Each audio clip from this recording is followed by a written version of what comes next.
തിരുവനന്തപുരം ആമയിഴഞ്ചാൻ തോട്ടിൽ വീണ ജോയിക്കായി തിരച്ചിൽ ഊർജിതം. മാലിന്യ കൂമ്പാരം തിരച്ചിൽ ദൌത്യത്തെ പ്രതിസന്ധിയിലാക്കുകയാണ്. അതേസമയം മാലിന്യ പ്രശ്നത്തിൽ പരസ്പരം പഴിചാരുകയാണ് സംസ്ഥാന സർക്കാരും നഗരസഭയും.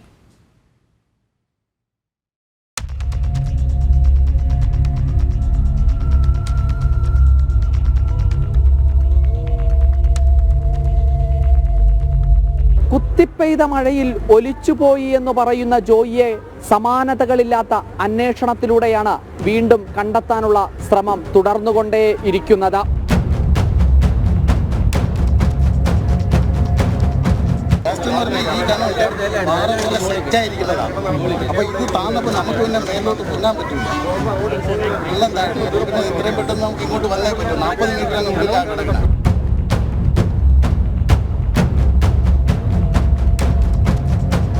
രക്ഷാപ്രവർത്തനം വളരെ വേഗത്തിൽ നടക്കുന്നുണ്ട്.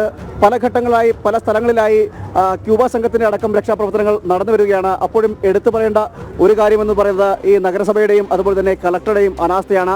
ഈ സംഭവം നടന്ന് മണിക്കൂറുകൾക്ക് ശേഷമാണ് ഈ രണ്ടുപേരും ഈ സംഭവ സ്ഥലത്തേക്ക് എത്തുന്ന സാഹചര്യം ഉണ്ടായത്. അതായത് ഇതിന് നേതൃത്വം നൽകേണ്ടവർ, ഈ രക്ഷാപ്രവർത്തനത്തിനടക്കം നേതൃത്വം നൽകി ഏകോപനം നടത്തേണ്ട രണ്ടുപേരും എത്തിയത് ഏറ്റവും വളരെ വൈകിയാണ് എന്നതാണ് എടുത്തു പറയേണ്ട ഒന്ന്. എന്നത് വളരെ അനാസ്ഥ, കാര്യക്ഷമമില്ലായ്മ അതിൽ ഈ രണ്ടുപേരുടെ ഭാഗത്തുനിന്നും ഉണ്ടായി എന്നതും ശ്രദ്ധേയമാണ്.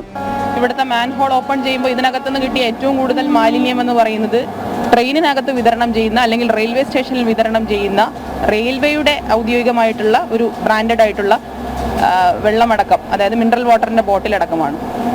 അപ്പോൾ നഗരസഭ ഇനിയിപ്പോൾ ഈ സമയത്ത് അത് നമ്മൾ കൂടുതലായി ചർച്ച ചെയ്യേണ്ട വിഷയമല്ല. പക്ഷേ ഇതിന് ശേഷം നഗരസഭ തീരുമാനിച്ചിട്ടുള്ളത് റെയിൽവേ എങ്ങനെയാണ് മാലിന്യ സംസ്കരണം നടത്തുന്നത് എന്ന് നഗരസഭയെ ബോധ്യപ്പെടുത്തേണ്ടി വരും. അതിനാവശ്യമായ കാര്യങ്ങൾ ചെയ്യാൻ വേണ്ടി തീരുമാനിച്ചിട്ടുണ്ട്.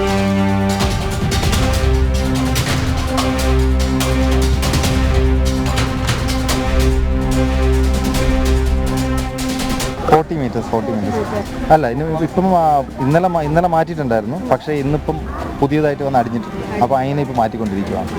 നമ്മൾ മാലിന്യങ്ങൾ മാറ്റിയാൽ മാത്രമേ നമുക്ക് എന്തെങ്കിലും ചെയ്യാൻ പറ്റുള്ളൂ. അങ്ങോട്ട് അകത്തോട്ട് പോകാനോ എന്തെങ്കിലും ചെയ്യാൻ പറ്റുള്ളൂ. അല്ലെങ്കിൽ മൊത്തം അടഞ്ഞിട്ടുണ്ടാവും.